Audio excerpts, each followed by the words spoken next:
जय श्रीमन नारायण। देखिए, एक बड़ी व्यथा चल रही है, एक बड़ी चर्चा चल रही है कि प्रेमानंद जी महाराज जी जो वृंदावन में अभी उनका यूँ कहें कि चमत्कार चल रहा है, एक युग चल रहा है, उनका माता राधा रानी की कृपा है उन पर। लेकिन बहुत से लोग आते हैं, कहते हैं महाराज जी किडनियाँ तो बहुत से लोगों की फेल हैं, जन्म से ही किन्हीं को कोई एक किडनी मिली, किसी को किडनी फेल हो गई, वो भी जीवित हैं। तो ये कोई बात थोड़ी है, ये तो बीमारी को बता करके और भगवान के वैभव को भोगने वाली बात है। अरे भाई, हम तो ये कहते हैं कि महात्मा कितने हैं संसार में, कितने साधु हैं, लेकिन भगवान ने उनको ही क्यों चुना। और डायलिसिस पे हैं, और ये माता राधा रानी की वो जो ब्रज की अधिष्ठात्री है, उनकी ही तो कृपा है कि इतना चेहरा लाल और हाथों में इतनी लालिमा, चेहरे पर तेज, और कितने ऐसे बोलते हैं जैसे लगता है भगवान ही साक्षात बोल रहे हो। कुछ लोग कहते हैं महाराज ये कुछ नहीं, ढोंग है, पाखंड है, गाड़ियों में घूम रहे हैं, ये कर रहे हैं, वो कर रहे हैं। अरे भाई, तुम्हें कोई घुमा सकता है? अपने माता पिता को तो कोई कुछ देता नहीं, वृद्धाश्रमों में कर रहे हैं। उनको माता की कृपा है, राधा रानी जी की, तभी तो ये हो रहा है।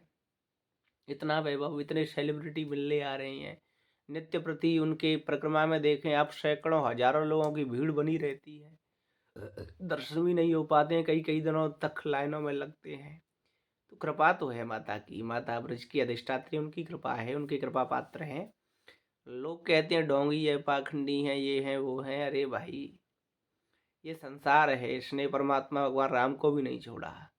तो मेरा यही मन हुआ कि मैं आप सभी को बताऊं कि महाराज जी बहुत अच्छे हैं, बहुत माता में उनका भाव है, और माता में इतनी श्रद्धा है कि वो उनके अनुचरी बन गए हैं, सहचरी बन गए हैं, और वो अपने मन से, वाणी से उनको ही अपनी आराध्या मानते हैं।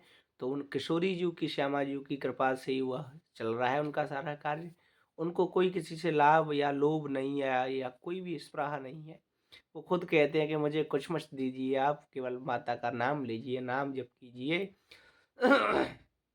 वास्तव में ही ऐसे संतों की भारत को आवश्यकता है कि ऐसे संत और हों जो हमारे सनातन धर्म को पुष्ट करें, अपने इष्टों के जो शक्ति है उसको दर्शाएं कि देखिए बिना किडनियों के भी डायलिसिस पर भगवान के भजन से व्यक्ति जी सकता है। अगर वो भगवान चाहे, माता चाहें कि ये भक्त मेरा नाम ले, तो वो ये भी हो सकता है। यानी कर्तुम अकर्तुम अन्यथा कर्तुम, जो वैज्ञानिक रूप से अकल्पनीय है, नहीं घट सकता है, उसको संत घटा करके जो अघटन घटना पटीयसी।